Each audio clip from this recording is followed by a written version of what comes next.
ACBEO और principal. Suratgarh ACBEO और ठुकराना principal रंगे हाथों पकड़े गए हैं।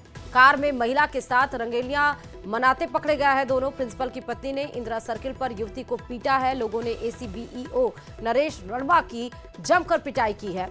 एसीबीईओ की पिटाई और कार का वीडियो भी वायरल हुआ है। तस्वीरें आपके सामने हैं। देखिए कि किस तरह एसीबीईओ और प्रिंसिपल जब इस तरह से हरकत करते हुए नजर आए। आपत्तिजनक स्थिति में इनको पाया गया तो उसके बाद एसीबीईओ की पत्नी का गुस्सा आग बबूला हो गया। जमकर इन्होंने पिटाई की प्रिंसिपल की, एसीबीईओ की भी पिटाई की गई और कार का वीडियो भी वायरल हुआ है। जमकर पिटाई हुई है दोनों की। लोगों ने एसीबीईओ नरेश रणवा की भी जमकर पिटाई की है। ज्यादा जानकारी के साथ संवाददाता अशोक इस खबर पर।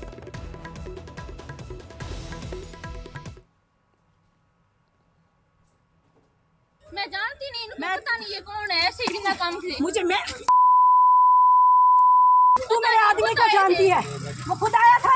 मैं नहीं तू जानती। कैसे मिली उसको? नहीं आपको तेरे को फोन किया ना उसने? मैडम आपको मैं नहीं कैसे जानती है रणवीर को, इसको, जसवीर को? पता नहीं कुछ। भैया गाड़ी में कैसे चढ़ी? गाड़ी में कैसे चढ़ी? क्या मजे ले रहे हो? चलो घर पे। तो फोन दे।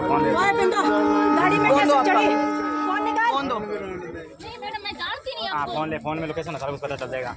सिर फाड़ दूंगी पास आई को। कितने सिर फाड़ दूंगी। लड़के को मेरे को हाथ लगागी ना, मार दूंगी जान से। पुलिस तो बाद में बुलाऊंगी। नहीं सर भाग मत। या रोक यार। इसको बिना बात से ऐसे कर। हाँ बिना बात के। अभी भी तुझे शर्म नहीं आ रही है बोलते? अरे मैं नहीं जानती उनको। तो गाड़ी में कैसे चढ़े आप? इसके घर के नंबर लो, इसके घर के नंबर लो। गाड़ी में क्या कर रही है?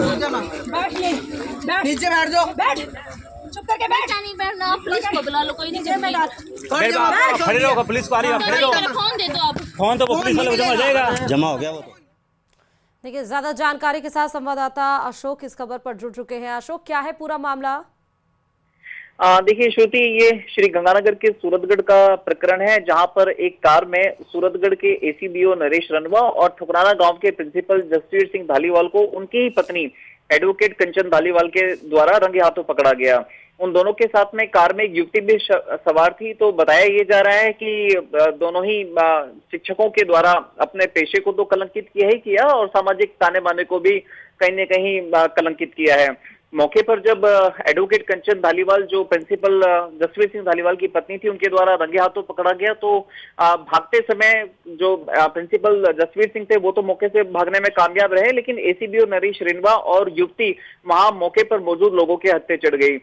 लोगों ने एसीबीओ ने ग्रामीण महिलाओं से संवाद किया और पारंपरिक कृषि गतिविधियों में भी भाग लिया है। महापौर गुर्जर का बैल के साथ हल चलाते हुए एक वीडियो सोशल मीडिया पर खूब वायरल हो रहा है।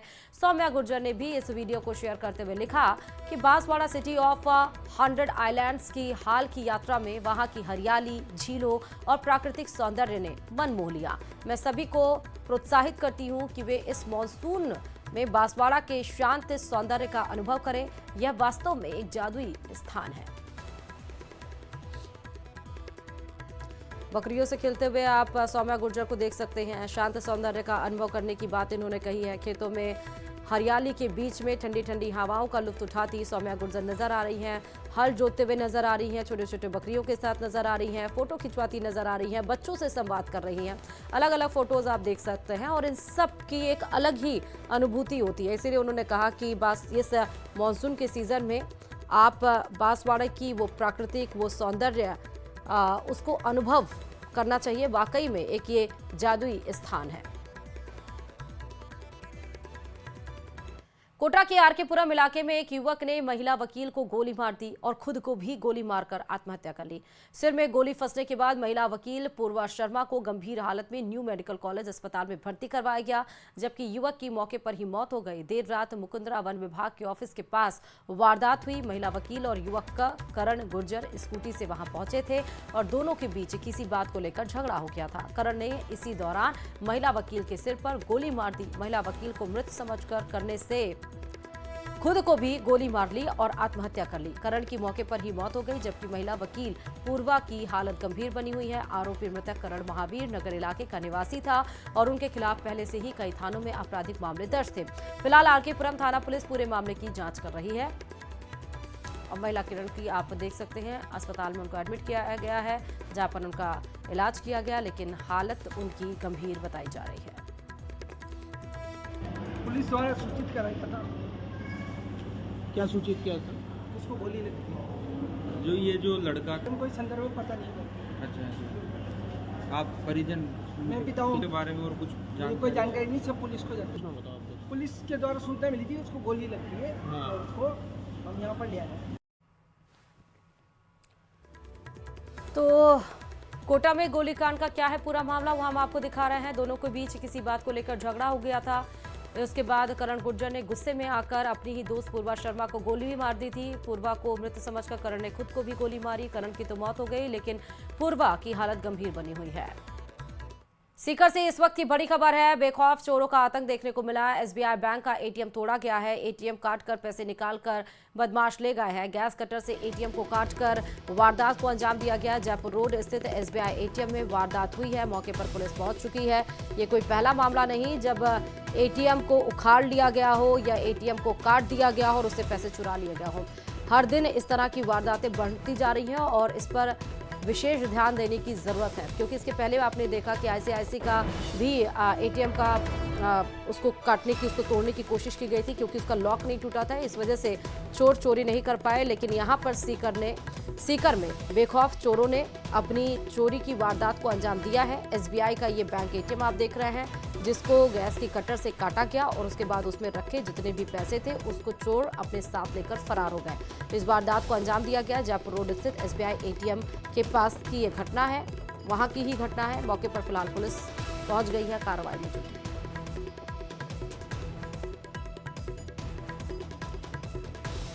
व्यापार के विजयनगर से बड़ी खबर है। स्लीपर कोच और स्कूल बस में भीषण टक्कर हो गई। एक स्कूली बच्चे की मौत हो गई है। 8 छात्र घायल बताए जा रहे हैं। एक बच्चे की हालत गंभीर बनी हुई है। अस्पताल में उनको भर्ती कराया गया है। भीलवाड़ा किशनगढ़ नेशनल हाईवे पर यह हादसा हुआ। विजयनगर थाना पुलिस मामले की जांच में जुटी हुई है। तस्वीरें हम आपको दिखाएंगे। फिलहाल ज्यादा जानकारी के साथ संवाददाता अशोक इस खबर पर जुड़ चुके हैं। अशोक, स्लीपर कोच और स्कूल बस में भीषण टक्कर, क्या जानकारी और कैसी कंडीशन है बच्चों की अब? विजयनगर में ये घटना हुई है। संजीवनी स्कूल है, उसकी जो है ये बस है जो बच्चों को अपने स्कूल लेकर जा रही थी। इसी दौरान ये हादसा हुआ है। जो वीडियो कोच है उससे आमने सामने की इसमें भिड़ंत हो गई थी, जिसके कारण ये इतना बड़ा हादसा हुआ है, जिसमें एक बच्चे की जो है मौत बताई जा रही है। साथ ही इसमें जो सवार करीब 12 बच्चे थे, उसमें से 8 जो हैं वो घायल हो गए हैं। तो इस एक बड़े मामले को लेकर पुलिस मौके पर पहुंच गई है। मृतक बच्चे को लेकर भी जो है उसको अस्पताल पहुंचाया गया है, मोर्चे में रखवाया गया है। जो घायल है उन्हें भी उपचार मिले, इसके लिए भी व्यवस्था यहाँ पर की गई है। लेकिन एक बच्चे की यहाँ पर हालत जो है वो गंभीर बताई जा रही है। तो फिलहाल व्यवस्थाओं को मनाने के लिए विजयनगर थाना पुलिस मौके पर पहुंची है। स्थानीय प्रशासन भी पहुंचा है, क्योंकि एक बड़ा हादसा जो बच्चे की स्कूल की बस थी उसके और जो है वीडियो कोच के बीच ये भिड़ंत हुई है। तो संपूर्ण मामले को लेकर अब आगामी जो कदम है वो उठाए जा रहे हैं। फिलहाल जो बच्चों को सुरक्षित रूप से जो घायल हैं उनको इलाज मुहैया हो, उसको लेकर प्राथमिकता यहाँ पर जो है प्रशासन की ओर से की जा रही है। साथ ही जो बसें हैं उनको साइड में कराकर जो यातायात है उसको भी सुचारू करने की यहाँ पर कार्रवाई की जा रही है। जी ठीक है अशोक, बहुत शुक्रिया तमाम जानकारी देने के लिए। तो ये स्लीपर बस और स्कूली बस में टक्कर हुई, जिसमें एक बच्चे की मौत हो गई है और साथ ही 8 बच्चे घायल हो गए हैं। बासन, ये सीधे तस्वीरें हम आपको, दरअसल खबर आपको बता रहे हैं व्याबर के विजयनगर से, जहां स्लीपर कोच और स्कूल बस में ये भीषण टक्कर हुई है। एक स्कूल बच्चे की मौत हो गई है, 8 बच्चे घायल हैं। एक छात्र की हालत गंभीर बताई जा रही है। अस्पताल में उनको भर्ती करा दिया गया है। भीलवाड़ा किशनगढ़ नेशनल हाईवे पर यह हादसा हुआ। विजयनगर थाना पुलिस अब मामले की जांच में जुटी हुई है।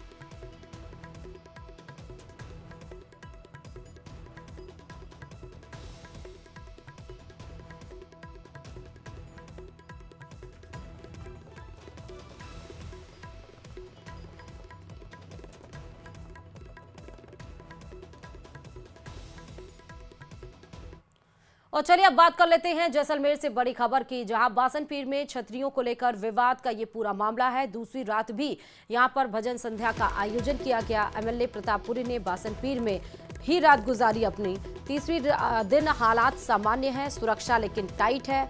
हदूद जी पालीवाल की छतरी तैयार हो चुकी है। रामचंद्र सिंह सोढ़ा की छतरी का काम अभी जारी है। कल आपने देखा, हालांकि इसके पहले जब ये छतरियों का काम शुरू हुआ था उसके बाद विवाद कितना तूल पकड़ा था, पत्थरबाजी हुई थी, पुलिस ने हल्का बल प्रयोग किया था, भीड़ को तितर बितर हुआ था। उसके बाद यहाँ पर सुरक्षा बल तैनात की गई और कल भी काम हुआ। हालांकि हदूदी छतरियों का काम पूरा हो गया है। राम सिंह सोढ़ा का भी बताया जा रहा है कि छतरियों का काम चल रहा है। कल आपने देखा शिव विधायक रविंद्र सिंह भाटी भी अपने लाव लश्कर के साथ पहुंचे थे, बात की थी और सबसे मुलाकात भी की थी।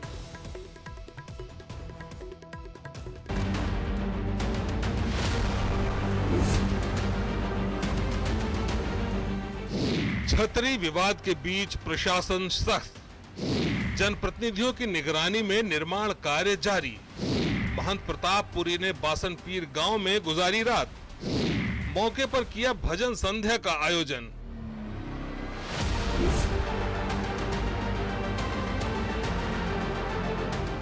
जैसलमेर के बासनपीर गांव में दो पक्षों में झड़प के दूसरे दिन तस्वीर बदल गई।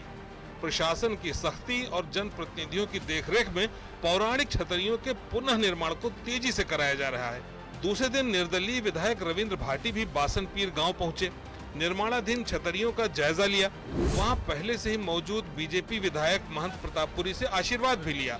उन्होंने बासनपीर की घटना को दुखद बताया। जो छतरियां हैं ये वीरों की और शौर्य की प्रतीक रही, और वो तमाम लोग जिनकी बदौलत ये जैसान, ये पूरा वेस्टर्न राजस्थान, ये पूरा प्रदेश आज जिस अमन की सांस ले रहा है, निश्चित रूप से इन शूरों और वीरों की वजह से। जो भी आरोपी थे इनमें जिन लोगों के जो लोग इसमें साथ थे उनके खिलाफ निश्चित रूप से सख्त कार्रवाई होनी चाहिए। घटना के बाद गुरुवार रात पोकरण विधायक महंत प्रतापपुरी बासनपीर गांव पहुंचे, जहां उनकी निगरानी में जुंझार रामचंद्र सिंह सोढ़ा और हदूद जी पालीवाल की छतरियों का निर्माण कार्य तेजी से शुरू किया गया। महंत प्रतापपुरी ने रात बासनपीर गांव में ही बिताई और योद्धाओं की याद में रात्रि जागरण का आयोजन किया।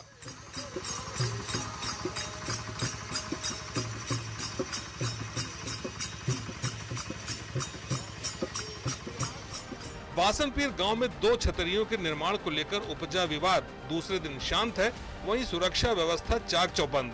मौके पर स्थानीय लोग और जनप्रतिनिधि मौजूद हैं।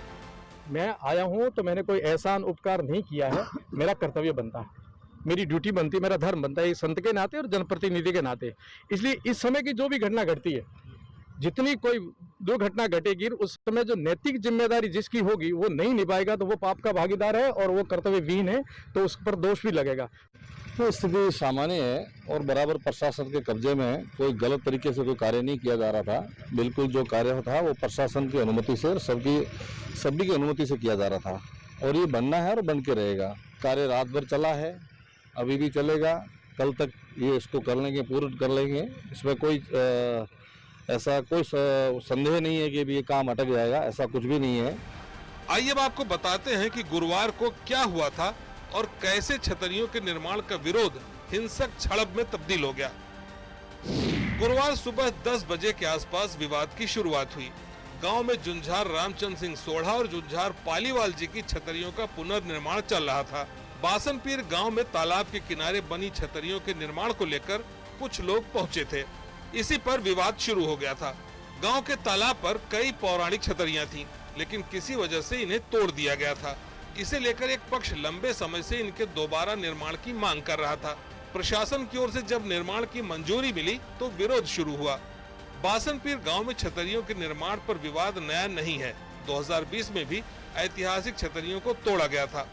बहरहाल जनप्रतिनिधि और गांव वाले मौके पर मौजूद रहकर छतरियों का निर्माण करा रहे हैं और पुलिस प्रशासन सुरक्षा को चाक चौबंद रखे हुए है। प्रशासन ने सुरक्षा के कड़े इंतजाम कर दिए और राजस्थान सरकार के पूर्व कैबिनेट मंत्री और सिंधी मुस्लिम समाज के धर्मगुरु साले मोहम्मद ने आम लोगों से शांति व्यवस्था बनाने की भी अपील की है। लगातार इस मामले को लेकर दूसरे दिन अब व्यवस्थाएं शांत है। लगातार जो प्रशासन द्वारा गंभीरता बरती जा रही है।